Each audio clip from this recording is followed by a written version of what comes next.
Nós iremos ler os 2 primeiros versículos de Romanos capítulo 12, que diz assim a palavra de Deus: Rogo-vos, pois, irmãos, pelas misericórdias de Deus, que apresenteis o vosso corpo por sacrifício vivo, santo e agradável a Deus, que é o vosso culto racional. E não vos conformeis com este século, mas transformai-vos pela renovação da vossa mente, para que experimenteis qual seja a boa, agradável e perfeita vontade de Deus. Vamos orar. Senhor, fala ao nosso coração, ó Deus, que possamos ouvir a Tua voz, que possamos entender e compreender o que o Senhor tem para o nosso coração. Anima-nos através da Sua palavra. Leva a nossa mente cativa ao Senhor, ó Deus. Em nome de Jesus. Amém. Amados irmãos, estamos vivendo um dos piores tempos da história da humanidade, mas também um dos melhores tempos. Tempo de proclamarmos a palavra de Deus, tempo de vivenciarmos a palavra do Senhor, apesar das lutas que a igreja tem sofrido nesse momento. Hoje pela manhã eu falava na sala de família que nós temos o privilégio de viver nesse contexto e nesse tempo. Muitos pais reclamam, muitos pais murmuram dizendo: eu tenho que criar o meu filho nesse tempo tão difícil, dessa sociedade líquida, com tantos desafios. E hoje pela manhã eu disse que nós fomos escolhidos por Deus para sermos pais nesse tempo. E se Deus nos plantou nesse tempo, nesse momento, para criar os nossos filhos no caminho reto e certo dele, é porque Deus vai nos capacitar. Assim também eu vejo a igreja. A igreja também passa por muitas lutas, por muitos desafios. Os cristãos são desafiados todos os dias, são jogados à cova de leões, todos os dias. Tempos difíceis esses que nós estamos vivendo. O apóstolo Paulo, ao escrever a sua última carta ao jovem pastor Timóteo, na segunda carta de Timóteo, capítulo de número 3, ele diz a Timóteo: sabe, porém, isto nos últimos dias sobrevirão, e ele diz, tempos difíceis, tempos difíceis.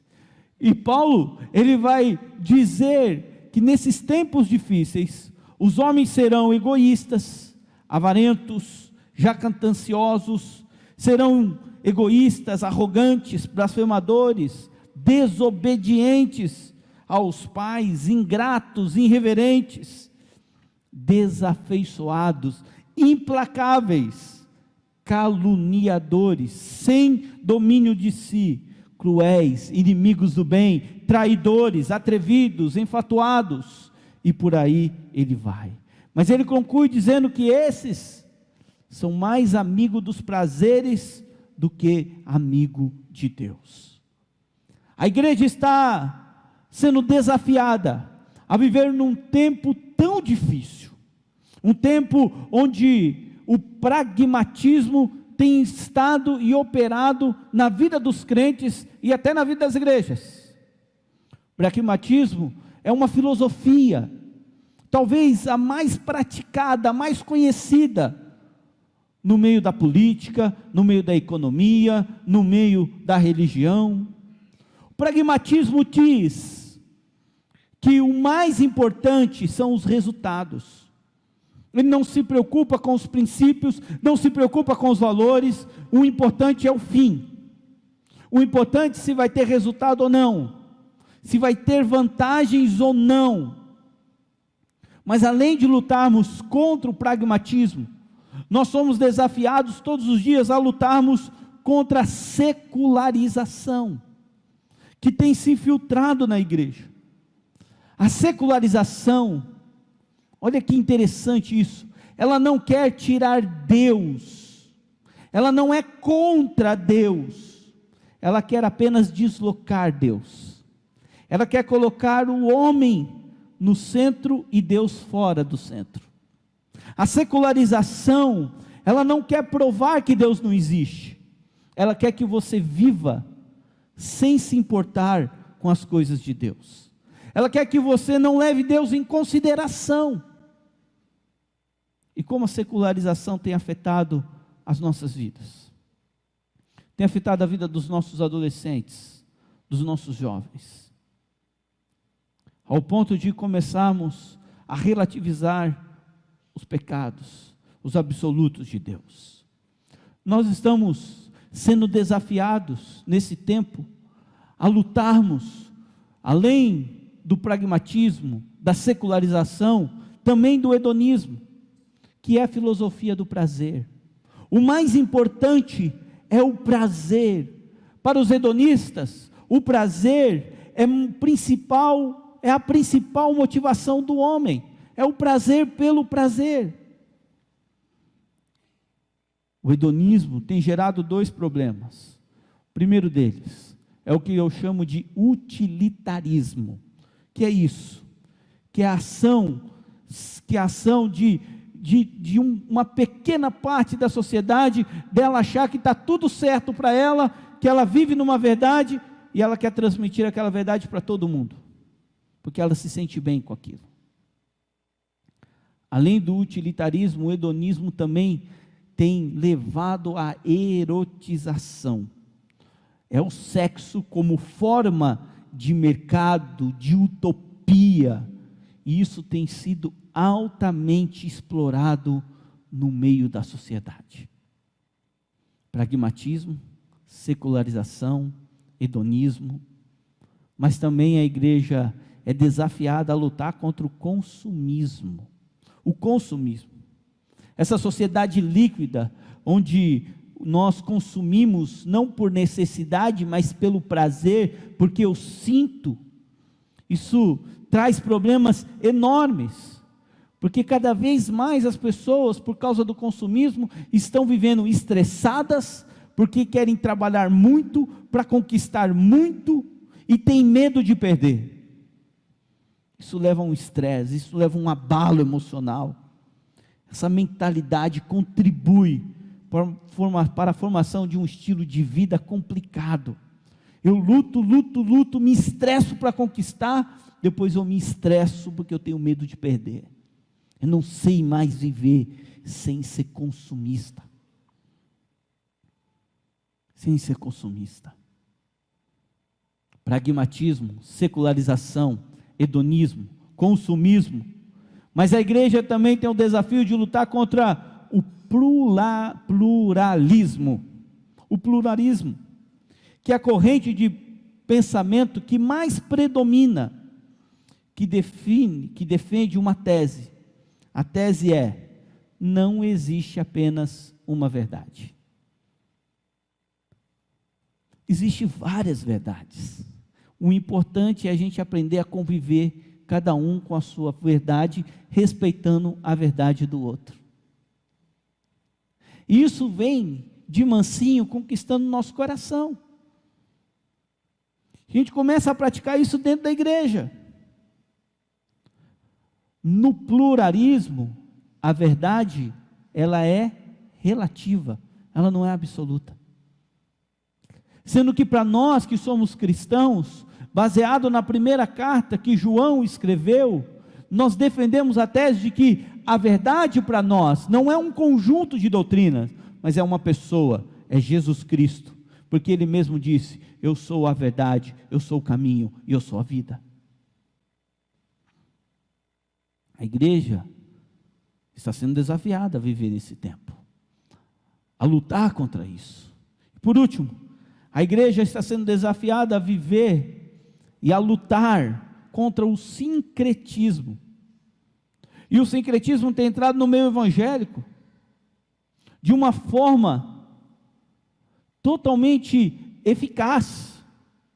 E muitas igrejas e muitos crentes estão vivendo o sincretismo e não a palavra de Deus genuinamente. Eles começaram a crer em anjos, a acreditar que os anjos falam com eles. Claro, a Bíblia fala a respeito dos anjos, mas tem uma função específica. Começaram a crer que seres inanimados podem possuir vidas. Começaram a crer em sonhos, em revelações que contradiz a palavra de Deus. Isso é um sincretismo. E isso tem afetado a igreja. Em nome do quê? Em nome de você ser mais espiritual? Em nome de você sentir mais a presença de Deus? E se esquecem da palavra de Deus. E muitas vezes o crente está sendo alimentado por crendices e não pela palavra de Deus. Que tempo difícil é esse? Esse tempo difícil que nós estamos vivendo hoje é muito parecido com o tempo que o apóstolo Paulo está vivendo, o contexto do Império Romano. E é esse contexto do Império Romano que Paulo escreve a carta aos romanos, uma carta longa, mas a carta que os teólogos mais amam, mais gostam, mais apreciada pelos teólogos. Nós podemos citar aqui alguns reformadores que faz menção dessa carta, como Agostinho, como Lutero, como Calvino, como John Wesley, e entre outros, que falaram dessa carta. Essa carta ela é extremamente examinada. E quando nós, que vivemos nesse tempo, começamos a ler Romanos, o nosso coração se acende. É impossível ler Romanos e o coração não se acender, e o coração não pegar fogo, literalmente. Porque essa carta fala da esperança dos crentes, essa carta fala do coração em chamas, pela doutrina, pela soberania de Deus, pela eleição do Senhor. Essa carta nos anima, e não há dúvidas que essa carta foi escrita pelo apóstolo Paulo. Inclusive há um consenso geral, pela maioria dos teólogos e estudiosos, que foi Paulo que escreveu essa carta. Paulo escreve essa carta durante sua estada de 3 meses na Grécia, conforme diz Atos capítulo 20. Ele ali ouve a respeito dessa igreja, ele conhece a respeito dessa igreja, e quando ele está na província de Acaia, numa região próxima ali de Corinto, ele escreve essa carta, e ele manda essa carta por uma mulher, por Febe, que era membro da igreja de Cencreia. Ela leva essa carta à igreja de Roma. Paulo está no final da 3ª viagem, pronto para começar a viagem rumo a Jerusalém, aonde ele vai ser preso, aonde ele vai ficar preso, tanto em Cesareia e depois em Roma. Então é bastante provável que essa carta tenha sido escrita lá por volta do ano 57 depois de Cristo, para fortalecer a igreja de Roma. E Paulo escreveu essa carta de punho mesmo pessoal, porque ele tinha muito amor por essa igreja. Mas vem uma pergunta para nós entendermos Romanos, e principalmente o capítulo 12. Quem fundou a igreja de Roma? Quem foi o fundador da igreja de Roma? Nós não temos certeza de quem fundou essa igreja, mas há 2 hipóteses. A primeira é que alguns que estavam lá em Atos capítulo 2, que receberam um Pentecostes, que viram, que se converteram com a pregação de Pedro, que foram cheios do Espírito Santo, voltaram para Roma e plantaram essa igreja. Essa é uma vertente. Há outros que vão dizer que não, que essa igreja foi estabelecida por alguns cristãos que eles são desconhecidos, que durante a 1ª ou a 2ª viagem do apóstolo Paulo se converteram com a pregação do apóstolo Paulo, retornam a Roma e ali plantam uma igreja. O importante para nós há uma igreja em Roma, na capital do império, e essa igreja, ela é forte, ela é viva, ao ponto de Paulo escrever várias doutrinas a respeito dessa igreja e para essa igreja. E olha que interessante, porque quando Paulo escreve carta à igreja de Roma, Roma tinha cerca de 1,5 milhão de habitantes, cerca de 40 mil judeus, e é nesse contexto que a igreja está ali estabelecida. E sabemos que nessa época, Roma passava por uma degradação moral muito grande.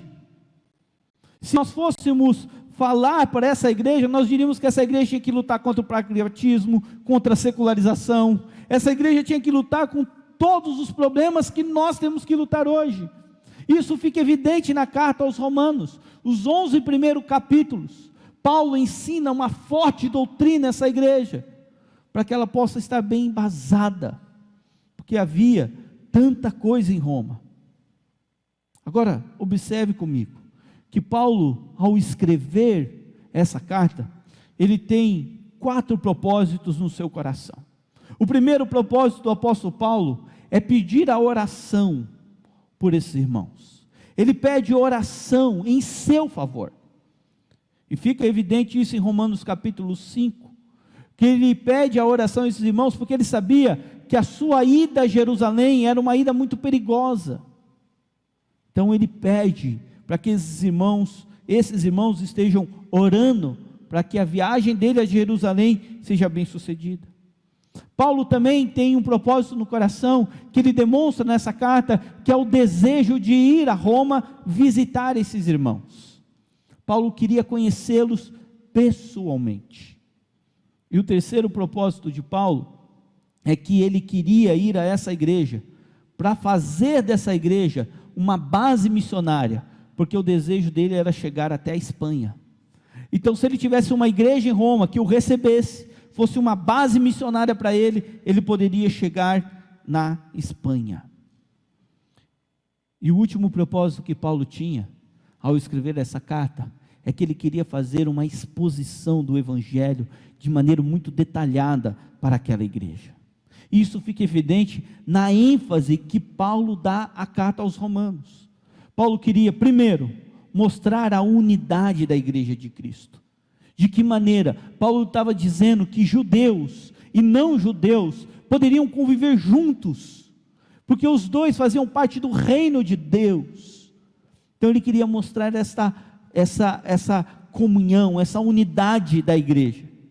Segundo, Paulo queria falar e deixar bem claro sobre a universalidade do pecado.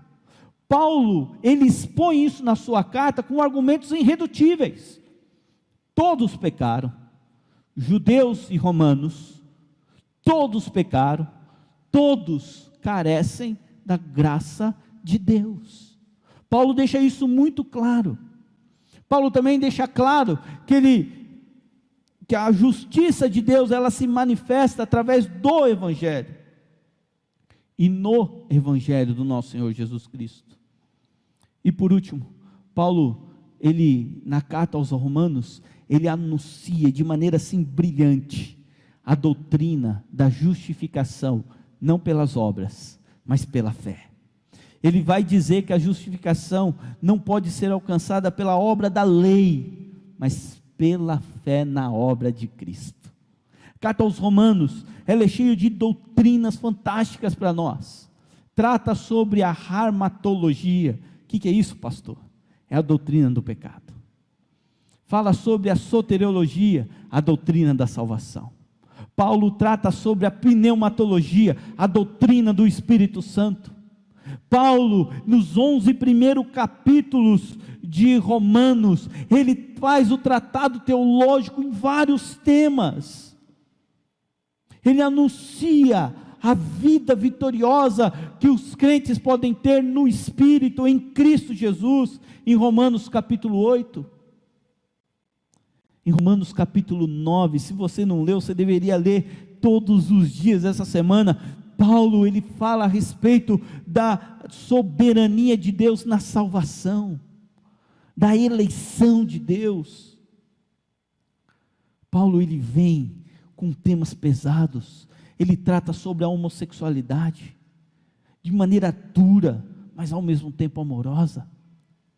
Mas quando chega no capítulo de número 12, fica evidente o que Paulo sempre faz nas suas cartas.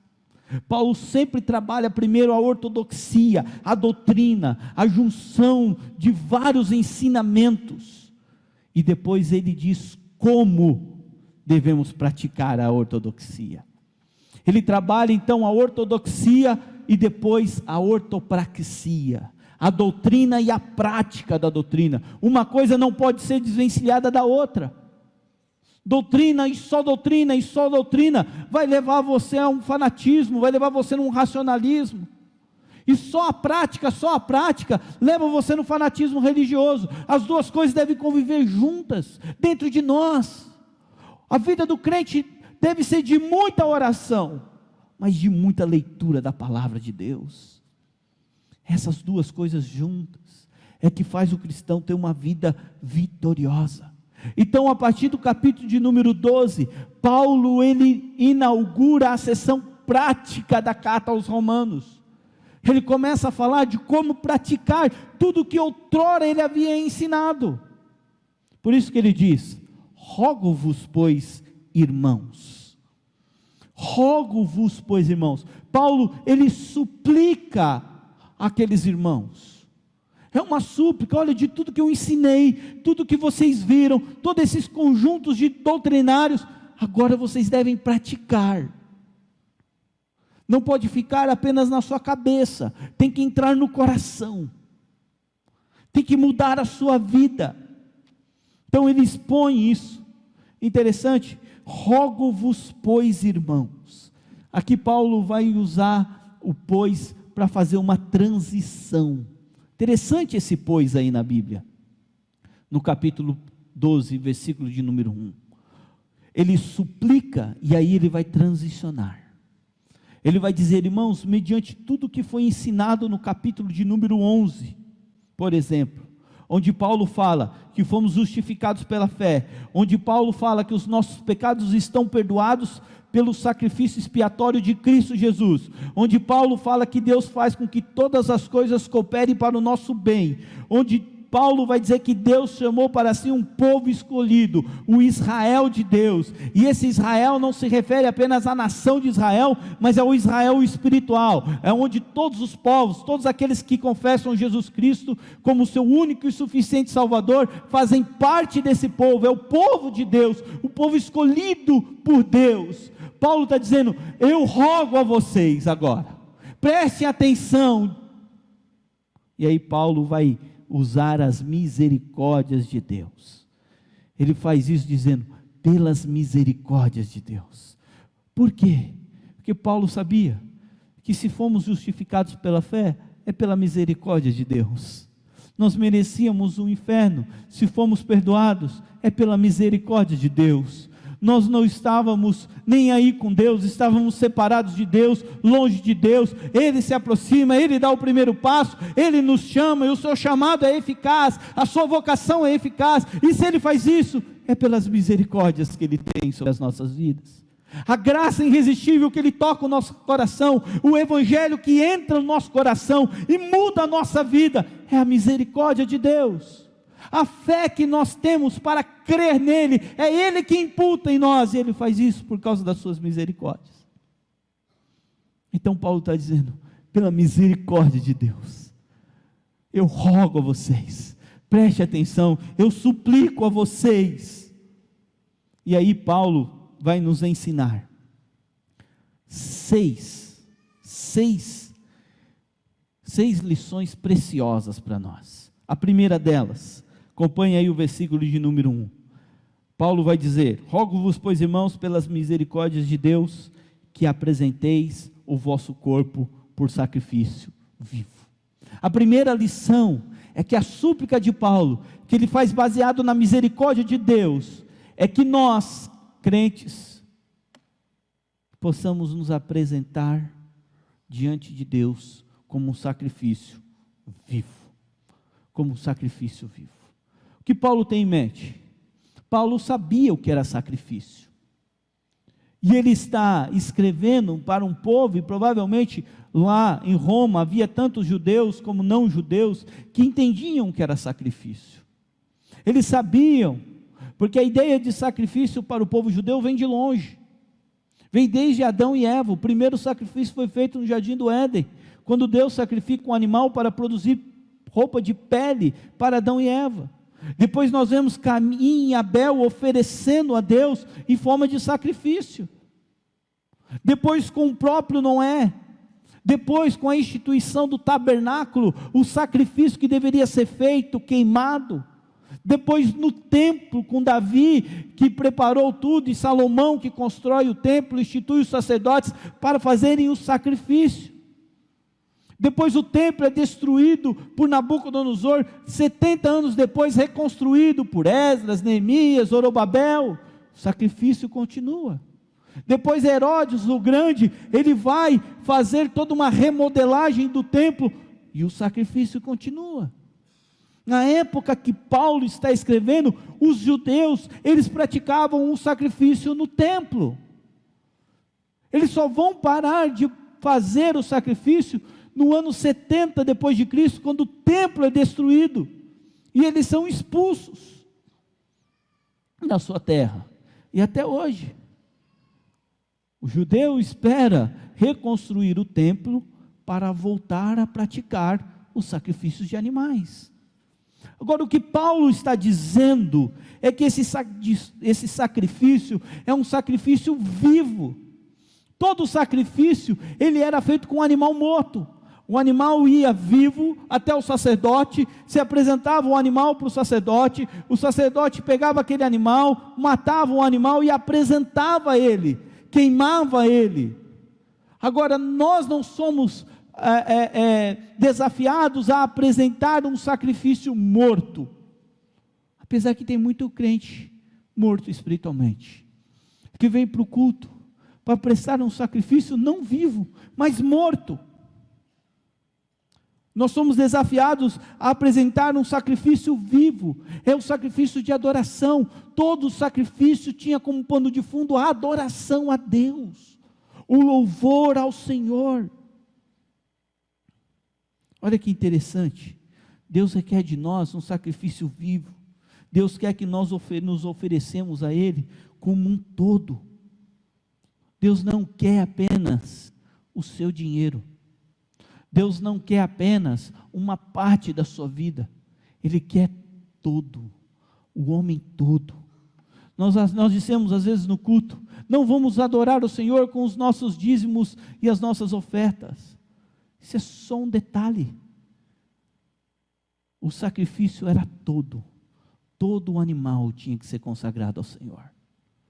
Quando nós confessamos Jesus Cristo como nosso único e suficiente Salvador, nós estamos dizendo que somos todo dele, corpo e alma pertence ao Senhor. Isso é um sacrifício vivo. Queridos irmãos, nossa vida deve ser entregue ao serviço de Deus por completo. Só assim um cristão vai apresentar um sacrifício vivo.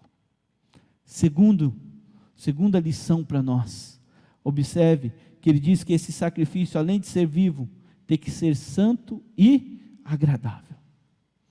O sacrifício tem que ser santo e agradável. O que é um sacrifício santo? É um sacrifício consagrado, separado para Deus. É aqueles que lutam contra o pecado, é aqueles que se purificam para o serviço, para apresentar-se diante de Deus de forma pura. É aquele sacrifício que realmente o perfume é aromático, que sobe aquele perfume, e Deus, como diz o salmista, Ele com as suas narinas, vê que aquele perfume lhe é agradável. No Antigo Testamento, alguns sacrifícios não era agradável ao Senhor. O povo praticava por religiosidade.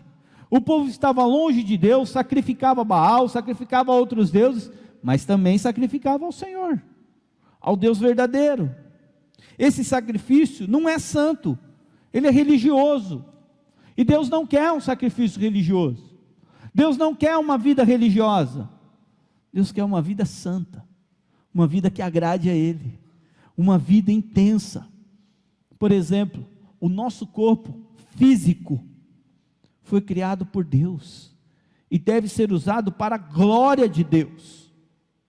A Bíblia menciona isso, corpo nosso, templo do Espírito Santo. Nosso corpo, Paulo vai dizer isso em primeira carta de Paulo aos Coríntios, capítulo 6, a partir do versículo 16, ele vai dizer que o nosso corpo foi comprado pelo sangue de Cristo. Esse corpo deve ser oferecido ao Senhor, ele deve glorificar a Deus, o seu andar, as suas atitudes, os seus negócios, o seu dinheiro, a sua família, deve glorificar a Deus. Você deve vir ao culto, se apresentar como um sacrifício vivo, como um sacrifício santo e agradável diante de Deus. Não um sacrifício morto, não um sacrifício contaminado, mas puro, não imperfeito, mas agradável a Deus. Debaixo da graça de Deus e da ação do Espírito Santo, devemos entregar nossa vida, o nosso cotidiano, nas mãos de Deus. Tudo o que fazemos, temos que fazer para a glória de Deus, como se fosse uma oferta.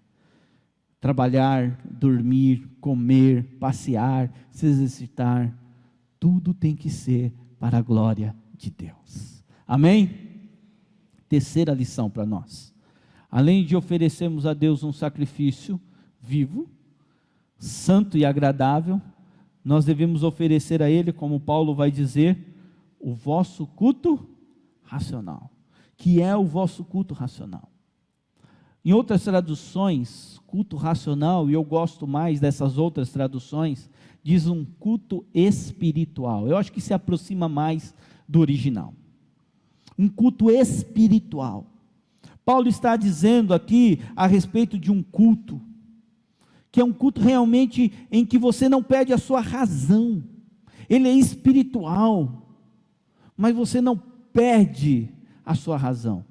Não pode ser um culto baseado no sentimentalismo. E há muitos irmãos que vêm na igreja para sentir. Ah, pastor, o culto hoje foi uma bênção, eu senti um arrepio. No outro domingo, ah, pastor, o culto hoje, o louvor hoje não estava muito bom. Pregação também podia ser melhor, porque eu não me arrepiei. O culto não é sentimentalismo, não é, ele é cristocêntrico, é eu que presto um culto a Deus, é eu que ofereço a Deus, é eu que dou a Deus, e Ele, por misericórdia e graça, fala comigo, Ele recebe o meu serviço, Ele recebe a minha adoração. Nós não podemos ser crianças na fé, nós não podemos ficar tomando só leitinho, temos que amadurecer, temos que crescer, temos que seguir na nossa caminhada cristã. Somos chamados para comer um alimento sólido do Evangelho, somos chamados a crescer e alcançar a plenitude da maturidade em Jesus Cristo. O nosso culto racional é aquele que envolve a nossa mente e o nosso coração de maneira ativa. Eu estou aqui como um sacrifício vivo, santo, agradável, prestando o meu culto racional a Deus. Deus ocupou a minha mente, Deus ocupou o meu coração. Agora a gente vem para a igreja, nem bem acaba o culto, os irmãos já estão sabendo o resultado do jogo, já estão combinando pelo WhatsApp aonde vão comer. Que culto é esse que nós estamos oferecendo ao Senhor? Pastor não vê, ninguém vê, mas Deus vê. Isso não é um culto racional. Se eu chorar, louvado seja o Senhor. Se eu não chorar, a palavra de Deus foi anunciada, louvado seja o Senhor. Eu vou apresentar o meu culto racional a Deus. Agora, Paulo continua, versículo de número 2, ele diz, e não vos conformeis com este século. Mais uma lição para nós, a quarta, nós não podemos nos amoldar ao padrão deste século, ao padrão deste mundo. Interessante que Paulo diz, não vos conformeis, e a raiz da palavra aqui é forma, Nós não devemos tomar a forma, e olha o que Paulo diz, deste século. Ele não está tratando o cosmos, mas ele está falando desse mundo, que é um sistema que é contra Deus. Aqui significa o estilo de vida do mundo. Século aqui, talvez a gente pudesse traduzir, para entender melhor exatamente isso, é o estilo de vida do mundo, que é contrária ao estilo de vida dos cristãos. O mundo tem uma maneira de viver, os crentes têm outra maneira de viver. O mundo tem um estilo de vida diferente, que ele adora a si mesmo, a Satanás. Nós não, nosso estilo de vida é diferente, porque nós nos apresentamos diante do Senhor, como um sacrifício vivo, como um sacrifício santo e agradável, oferecemos a Ele o nosso culto racional. Nós não temos essa forma do mundo. O cristão necessariamente precisa ser diferente, nós não podemos ser igual, nós não podemos ser influenciados pela filosofia do mundo. O consumismo não pode nos influenciar, a secularização não pode nos influenciar, o hedonismo não pode nos influenciar, o pragmatismo não pode nos influenciar, porque nós temos outra forma. Nós somos sal, nós somos luz, nós fomos chamados por Deus. Você recebeu um título no ato da sua conversão, e sabe qual que é? Você é filho, e você é filha de Deus. Você pertence a um outro lugar, você está aqui, mas você não pertence aqui. O seu lugar é na eternidade com o nosso Senhor Jesus Cristo. Você não pode ser desse mundo, apesar de viver aqui. Nós não podemos comer dos manjares do rei. Nós precisamos, irmãos, e se essa for a vontade de Deus, seremos jogados na cova dos leões, como Daniel foi. E lá, Deus vai fechar a boca do leão. Você não precisa negociar a sua fé por causa dos negócios. Porque se você for honesto e justo, Deus vai fechar a boca dos leões. E na hora certa você vai prosperar. No tempo certo você vai prosperar. Não se amoldar ao mundo. E hoje, o que impera na nossa mente e no nosso coração? Não tem nada a ver. Eu gosto. Deus não vai deixar de me amar por eu fazer isso. É exatamente isso que Satanás quer que você pense. Satanás quer te manter na igreja, mas longe de Deus. Satanás quer que você tome a Santa Ceia, mas que você não experimente o real sentido da Santa Ceia. Satanás quer que você trabalhe na igreja, mas que você não viva Deus de maneira íntima na sua vida. Satanás quer que você seja amigo do Evangelho, quer que você seja amigo da palavra de Deus, mas não quer que você seja filho de Deus. Quinta lição para nós. Paulo continua aí, ele diz: mas transformai-vos pela renovação da vossa mente. Então eu não posso ter a forma, eu não posso ter o estilo de vida que o mundo tem, eu preciso renovar a minha mente. Mas a palavra que mais se destaca aqui é a palavra transformar. Transformai-vos. A palavra aí nós sabemos qual que é a metamorfose. Que o maior elucida, traz a mente para nós, para a gente entender isso, é realmente a metamorfose, que a larva, ela acontece com ela até ela se tornar uma borboleta. Houve uma metamorfose, é exatamente essa palavra que Paulo usa.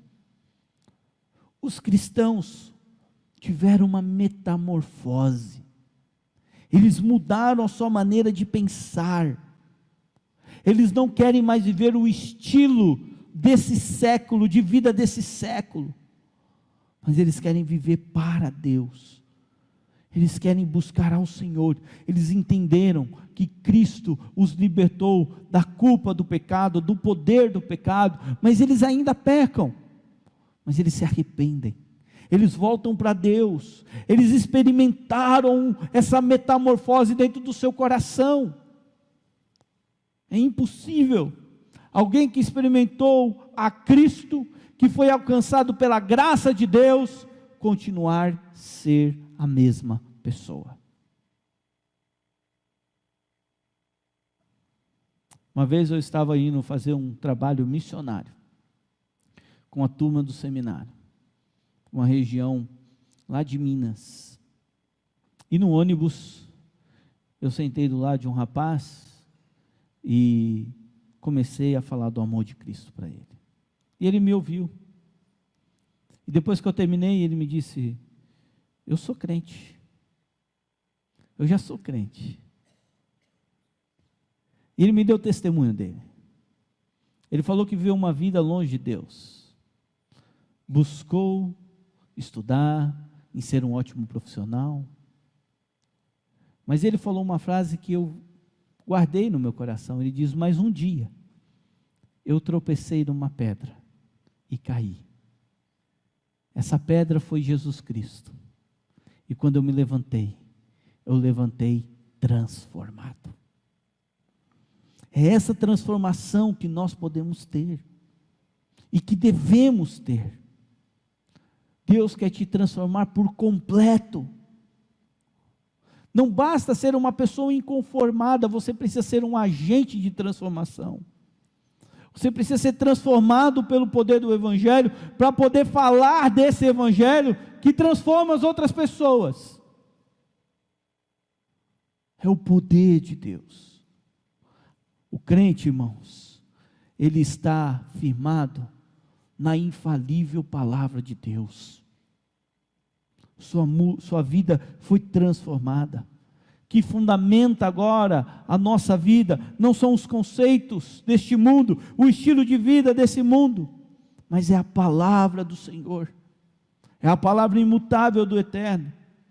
Nós não podemos ficar jogando de um lado para o outro, nós não podemos ficar sendo levados por ondas, nós não podemos ser levados pelas paixões da vida, as paixões carnais, não, mas precisamos ser transformados de glória em glória na imagem de Cristo, cada vez mais semelhantes a Jesus, cada vez mais. Precisamos exatamente disso. Certa vez eu estava lendo um livro e ele usou uma metáfora que eu achei muito interessante. Ele, comentando esse texto, o autor diz: se você fosse pescar e pegasse uma vara de pescar, e fosse pescar lá no Pantanal, o que você iria pegar? Alguns tipos de peixe, pacu, pintado, entre outros. Mas se você pegar essa mesma vara e ir pescar lá na Marginal Tietê, lá em São Paulo, o que você pegaria? Um pneu, uma bota, um corpo. Mas se você pegar essa mesma vara e jogar na sua mente e no seu coração, o que você vai pescar? Pornografia? Adultério? Traição? Mentira? Falta de compromisso com Deus? Nós precisamos fazer essa análise, porque Paulo nos convoca, que nós precisamos ter uma transformação na nossa mente e no nosso coração. Ele está nos chamando a uma verdadeira conversão,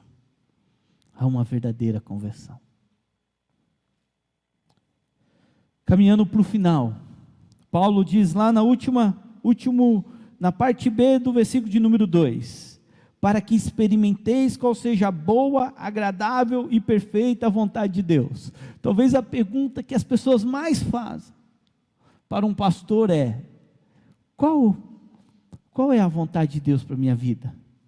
Como eu posso descobrir a vontade de Deus para a minha vida? Essa é a pergunta que eu mais recebo, desde adolescentes, jovens, até adultos. Pastor, como que eu posso saber qual é a vontade de Deus para a minha vida? Paulo responde essa pergunta para nós. Você deveria marcar, você deveria gravar isso no seu coração. E eu gostaria que você abrisse sua Bíblia na primeira carta que Paulo escreveu aos Tessalonicenses. A resposta para essa pergunta está exatamente lá. Primeira carta de Paulo aos Tessalonicenses, capítulo de número 4, o versículo de número 3. Está aí, ó. Qual é a vontade de Deus para a sua vida? Paulo diz: esta é a vontade de Deus, a vossa santificação. A vontade de Deus, que é boa, que é perfeita, que é agradável para a sua vida, é a santidade. É a santidade. É você lutar contra o pecado, viver consagrado para Deus, prestar o seu culto a Deus. É a santificação. Deus nos chama para isso. E agora observe o que Paulo diz, que essa vontade de Deus, que é a sua santificação, ela não é ruim, ela não é má, ela não é. Paulo diz que ela é boa. A santificação, irmãos, é boa. Nós devemos nos santificar, porque essa vontade de Deus, ela é muito boa. Além de ser boa, Paulo vai dizer em Romanos que ela é agradável, ela faz bem, Deus aceita, Deus se agrada da sua santificação. Você alegra o coração do Pai. E por último, ela é perfeita. É isso que Deus quer de você. Concluindo, Deus deseja que nós nos apresentemos a Ele, e Ele apela para as misericórdias de Deus, que façamos isso, nos apresentamos diante de Deus, como um sacrifício vivo, santo e agradável, que oferecemos a Ele o nosso culto racional, que não tenhamos o estilo de vida do mundo, mas que sejamos verdadeiramente convertidos, transformados. E aí a vontade dele, que é boa, perfeita e agradável, opera na nossa vida. Qual que é a vontade boa, perfeita e agradável de Deus para as nossas vidas? A santificação. Então hoje nós precisamos fazer uma leitura. O cristão que apresenta seu corpo no altar da consagração de Deus, que não se conforma com esse mundo, que é agente de transformação do mundo, esse sim, experimenta a boa, perfeita e agradável vontade de Deus. Vamos ficar em pé em nome de Jesus. Feche os seus olhos nesse momento. Faça uma reflexão da sua vida. Faça uma reflexão da sua vida. Não há pecado que Deus não perdoe. Não há vida que não possa ser transformada. Não há um cristão que não precise se santificar mais. O Espírito Santo de Deus está aqui no nosso meio. Aqueles que têm ouvidos, ouçam o que o Espírito diz. A palavra de Deus, ela nos confronta, mas ela também nos conforta. Ela nos leva a mudar, para que possamos experimentar a boa, perfeita, agradável vontade de Deus. O Espírito Santo nos incomoda a mudar o nosso viver, o nosso estilo de vida, para que possamos experimentar, viver no centro da vontade de Deus. Deus está perto de você. Talvez seja você que esteja longe de Deus, mas Deus está perto de você. Apenas volte para casa.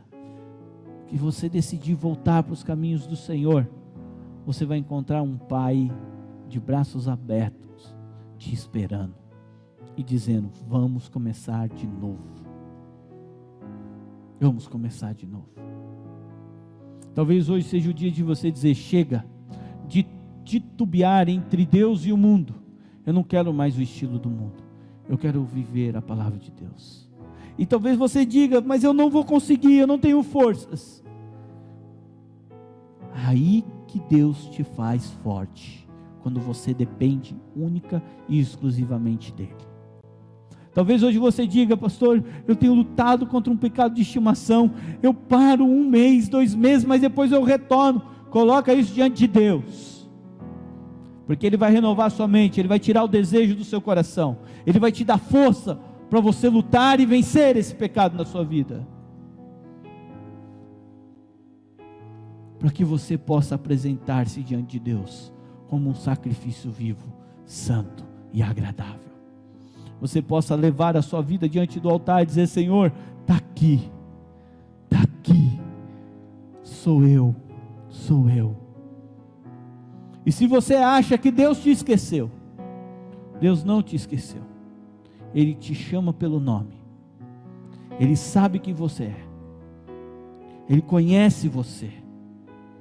E se por um acaso você foi convidado, passou, veio, caiu de paraquedas aqui na igreja, é com você que Deus está falando, é o seu coração que Deus deseja, e a graça dele é irresistível, você não vai conseguir resistir.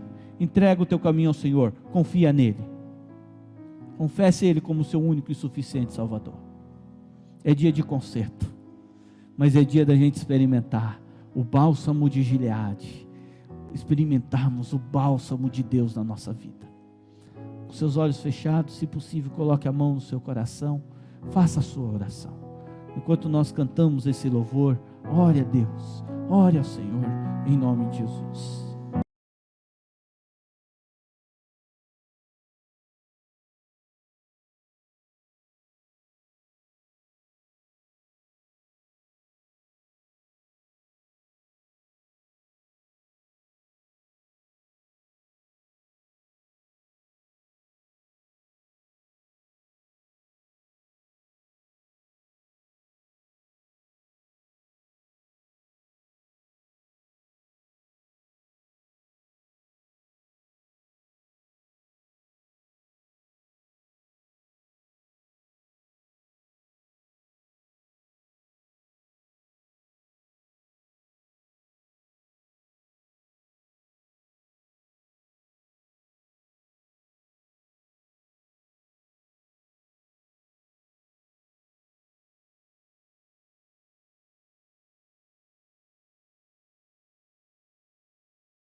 por dificuldades financeiras, Senhor. Aqueles que precisam de um milagre nessa área, que precisam, ó Deus, de uma solução, que precisam vender sua casa, precisam vender algum bem, está clamando ao Senhor. Deus, abre agora, Senhor. Oh Deus, que essa semana seja uma semana de bênçãos nessa área.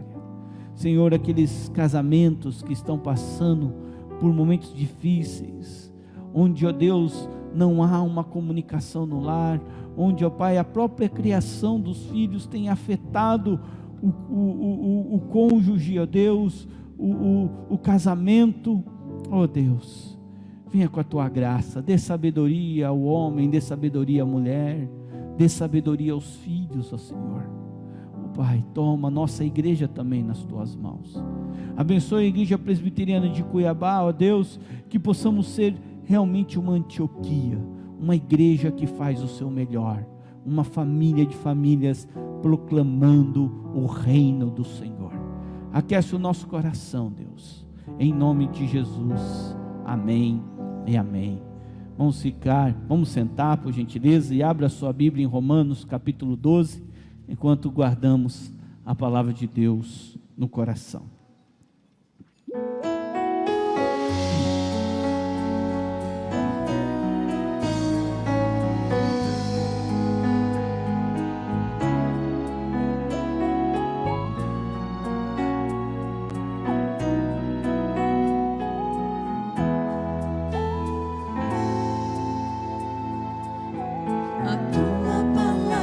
Escondi,